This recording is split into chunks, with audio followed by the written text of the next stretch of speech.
صرف گاڑی کا انجن منزل مقصود تک نہیں پہنچا سکتا جب تک دوسری چیزیں یعنی اسٹیئرنگ ٹائر وغیرہ نہ ہوں. اسی طرح نماز بھی تزکیہ نفس اور تصفیہ قلب کے بغیر ادھوری ہے. اگر ان لوازمات کے بغیر نمازی سب کچھ اور جنت ہے نمازی سب کچھ اور جنت ہے پھر تم دوسروں کو کافر مرتد اور دوزخی کیوں کہتے ہو جبکہ وہ بھی نماز پڑھتے ہیں؟ فرق یہ ہے کہ کوئی عیسیٰ کے گدھے پر سوار ہے اور کوئی دجال کے گدھے پر سوار ہے، یعنی اندر سے دونوں کالے. صرف عقیدوں کا فرق ہوا، جبکہ عقیدے ادھر رہ جائیں گے، اندر کی روحیں آگے جائیں گی. زبان میں نماز لیکن دل میں خرافات، حرص و حسد، یہ نماز صورت کہلاتی ہے. عام لوگ اسی سے خوش فہمی میں مبتلا رہتے ہیں اور فرقہ بندی کا شکار ہوتے رہتے ہیں. ان کی دین میں تبلیغ فتنہ بن جاتی ہے.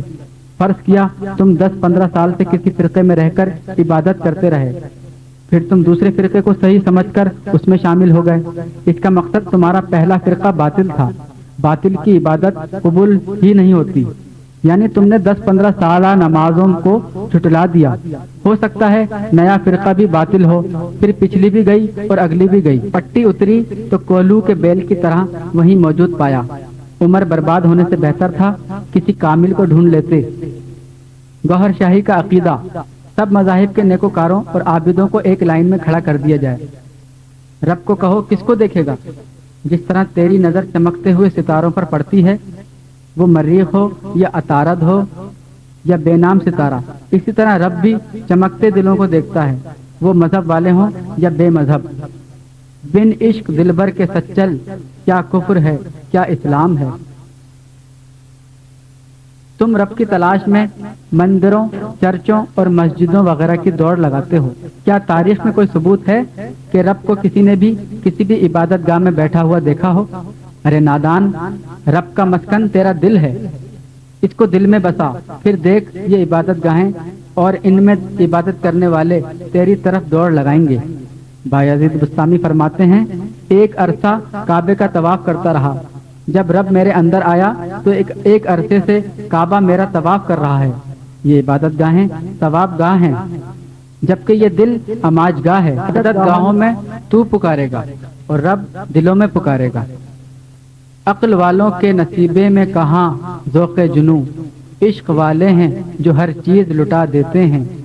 اللہ اللہ کیے جانے سے اللہ نہ ملے، اللہ والے ہیں جو اللہ سے ملا دیتے ہیں. ہر مذہب کا عقیدہ ہے کہ اس کے نبی کی شان سب سے بلند ہے، اور یہی عقیدہ اہل کتاب میں جنگوں کا سبب بنا. بہتر ہے تم روحانیت کے ذریعے نبیوں کی محفل میں پہنچ جاؤ، پھر ہی پتہ چلے گا کون کس مقام پر ہے اور کون کس درجے پر ہے. دوستوں، اللہ نے اسی وقت کے لیے فرمایا تھا ہم تمہیں عنقریب دکھائیں گے اپنی نشانیاں زمین و آسمان پر، حتیٰ کہ تمہارے نفوس میں بھی. فرمان گوہر شاہی، تمام انسانوں کی عرضی ارواح اس دنیا میں کئی بار دوسرے جسموں میں جنم لیتی ہیں. پاکیزہ لوگوں کی ارواح پاکیزہ جسموں میں، جبکہ حضور پاک کی عرضی ارواح کو مہدی علیہ السلام کے لیے روکا ہوا تھا. جس طرح آپ کے جسم کے کسی بھی علیحدہ حصے یعنی ہاتھ یا پاؤں کو بھی آمنہ کا لال کہہ سکتے ہیں، اسی طرح حضور کی سماوی روح کے کسی علیحدہ حصے کو بھی عبداللہ کا فرزند اور آمنہ کا لال کہا جا سکتا ہے. اہل بیت کی ارواح بھی اہل بیت میں ہی شامل ہیں. ایک اہم نقطہ، مہدی کا مطلب ہدایت والا اور مہدی کا مطلب چاند والا، جیسے ماہناز اور مہتاب. چند محب ارواح کے چشمدید واقع. ایک ازلی روح کا واقعہ. میں امریکہ میں نصف شب کے قریب ایک جنگل سے گزرا. دیکھا ایک شخص ایک درخت کے آگے سجدہ ریز ہو کر گڑ گڑا رہا ہے. تقریباً 1 گھنٹے بعد میری واپسی ہوئی، ابھی بھی وہ اسی حالت میں تھا. میں قریب جا کر رک گیا. اس نے مجھے محسوس کر کے سجدے سے سر اٹھایا اور کہا مجھے ڈسٹرب کیوں کیا؟ میں نے کہا میں بھی رب کی تلاش میں ہوں، لیکن درخت سے کیسے رب ملے گا؟ بہتر تھا تو کسی مذہب کے ذریعے رب کو حاصل کرتا. کہنے لگا بائبل، قرآن یا جو بھی آسمانی کتابیں ہیں، میں ان کی اور اوریجنل زبان نہیں جانتا، اور ان کتابوں کے جو ترجمے ہوئے ہیں میں ان سے مطمئن نہیں، کیونکہ ان میں زبردست تضاد ہے، جس کی وجہ سے یہ یقین نہیں ہو سکتا کہ یہ کسی ایک ہی خدا کی طرف سے بھیجی ہوئی کتابیں ہوں. ایک کتاب میں لکھا ہے عیسیٰ میرا بیٹا ہے، جبکہ دوسری کتاب میں کہ میرا کوئی بیٹا وغیرہ نہیں ہے۔ ایک عرصہ ان کے مطالعے میں میرا وقت اور عمر برباد ہوئی۔ میں نے اب دوسرا راستہ اختیار کیا ہے کہ یہ درخت اتنا خوبصورت ہے، اس کا مقصد رب اس سے محبت کرتا ہے، ہو سکتا ہے اسی کے ذریعے میری رب تک رسائی ہو جائے۔ یہ کوئی ازلی محب روح تھی جو اپنی عقل کے مطابق رب کی تلاش میں تھی۔ کیا ایسے لوگ دوزخ میں جا سکتے ہیں جو کہ معذور کہلاتے ہیں اور یہی کتے سے بھی قطمیر بن جاتے ہیں، جبکہ حضرت قطمیر کا کوئی مذہب نہیں تھا۔ ایریزونا کی مس کیتھرین نے واقعہ سنایا کہ میں نے اینجلا سے ذکر قلبی کی اجازت لی۔ اینجلا نے کہا 7 دن کے اندر اندر اگر دل میں اللہ اللہ شروع ہو گئی تو سمجھنا کہ رب نے تجھے قبول کر لیا، ورنہ تیری زندگی فضول ہے۔ جب 7 دن کی محنت سے بھی میرا ذکر جاری نہ ہوا، ایک رات مجھے سخت رونا آیا، میں خوب گڑ گڑائی۔ اسی رات میرے اندر اللہ اللہ شروع ہو گئی جو 3 سال سے جاری ہے۔ کیتھرین عمر کی قائل نہیں بلکہ تندرستی کی قائل ہے، اسی طرح وہ مذہب کی بھی قائل نہیں بلکہ اس کی محبت کی قائل ہے۔ اس کا کہنا ہے کہ اس ذکر کی وجہ سے میرے دل میں رب کی محبت میں اضافہ ہوتا جا رہا ہے، میرے لیے یہی کافی ہے۔ ایک ہندو گرو سے ملاقات۔ میں اس وقت سیون کی پہاڑیوں میں تھا، کبھی کبھی لال باغ کے دربار چلا جاتا۔ ایک شخص دربار کے باہر برآمدے میں بیٹھا ہوا تھا۔ بہت سے ہندو مذہب کے لوگ اس کے گرد بڑی عقیدت سے جمع تھے۔ پوچھا یہ کون بزرگ ہے؟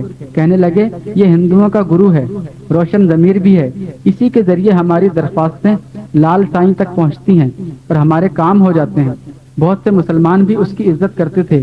ایک دن میرا ایک ٹیلے سے گزر ہوا، دیکھا وہی شخص سامنے ایک بت رکھ کر سجدے کی حالت میں کچھ پڑھ رہا ہے۔ دوسرے دن دربار میں ملاقات ہوئی۔ میں نے کہا تجھ جیسے روشن ضمیر کا مٹی کے بت کو پوجنا میری سمجھ سے باہر ہے۔ اس نے جواب دیا میں بھی اسے کوئی رب نہیں سمجھتا، البتہ میرا عقیدہ ہے اور تمہاری کتابوں میں بھی لکھا ہے کہ اللہ نے انسان کو اپنی صورت پر بنایا، اسی وجہ سے طرح طرح کی صورتیں بنا کر پوچھتا ہوں، پتہ نہیں کون سی صورت رب سے مل جائے۔ اس نے کہا تو بھی روشن ضمیر ہے، بتا اللہ کی صورت کیسی ہے اور کس بت سے ملتی ہے تاکہ میں اسے من میں بسا سکوں۔ میری عمر کوئی 16-17 کے لگ بھگ تھی۔ اپنے خاندانی بزرگ بابا گوہر علی شاہ کے دربار پر ایک دن سورہ مزمل کی تلاوت کر رہا تھا۔ اتنے میں ایک لمبے قد کا آدمی فقیری حلیے میں میرے سامنے آیا اور کہنے لگا خواہ مخواہ چنے چبا رہا ہے۔ بزرگ صورت تھا، میں خاموش رہا، لیکن دل میں یہی تھا کہ یہ ضرور کوئی شیطان ہے جو مجھے تلاوت سے روک رہا ہے۔ عرصہ گزر گیا، جب ذکر قلب جاری ہوا تو میری عمر 35 سال کے لگ بھگ تھی۔ بتائے ہوئے طریقے سے زبان سے سورہ مزمل کی آیت پڑھتا، پھر خاموش ہو جاتا کہ دل پڑھے، پھر دل سے اسی آیت کی آواز آتی۔ ایک دن اسی مشق میں مگن اور مسرور تھا، پھر وہی شخص اسی حلیے میں ظاہر ہوا اور کہنے لگا اب تو قرآن پڑھ رہا ہے۔ جب تک تریاق معدے میں نہ جائے شفا نہیں ہوتی، جب تک کلام الہی دل میں نہ اترے کوئی بات نہیں بنتی۔ اس نے شعر سنایا زبانی کلمہ ہر کوئی پڑھدا، دل دا پڑھدا کوئی ہو، دل دا کلمہ عاشق پڑھ دے کی جانن یار گلائی ہو۔ داتا دربار کی مسجد میں جب نماز سے فارغ ہوا، دیکھا ایک عمر رسیدہ شخص نمازیوں کی جوتیاں سیدھی کر رہا ہے۔ میں نے بھی یہ محسوس کیا کہ سوائے جوتیاں سیدھی کرنے کے اس نے کوئی نماز نہیں پڑھی، کیونکہ میں پچھلی صف میں تھا۔ جاتے وقت میں نے کہا آپ نے نماز تو نہیں پڑھی، ان جوتیوں سے آپ کو کیا ملے گا؟ کہنے لگا نماز تو عمر بھر نہیں پڑھی، اب بڑھاپے میں نماز سے ایک بخشش کی کیا امید رکھوں؟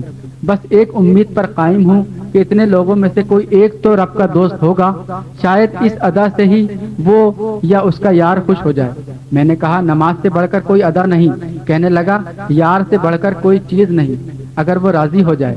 3 سال کی چلہ کشی کے بعد ایک دن محفل حضوری نصیب ہوئی، دیکھا وہی شخص یار کے قدموں میں تھا۔ پھر یہ شعر یاد آیا کہ گناہ گار پہنچے درے پاک پر، زاہد و پارسا دیکھتے رہ گئے۔ حضرت ریاض احمد گوہر شاہی کا شخصی تعارف۔ 25 نومبر سن 1941 کو بر صغیر کے چھوٹے سے گاؤں ڈھوک گوہر شاہ ضلع راولپنڈی میں پیدا ہوئے۔ آپ کی والدہ ماجدہ فاطمی ہیں، یعنی سادات خاندان سید گوہر علی شاہ کے پوتوں میں سے ہے، جبکہ والد گرامی سید گوہر علی شاہ کے نواسوں میں سے ہیں اور دادا مغلیہ خاندان سے تعلق رکھتے ہیں۔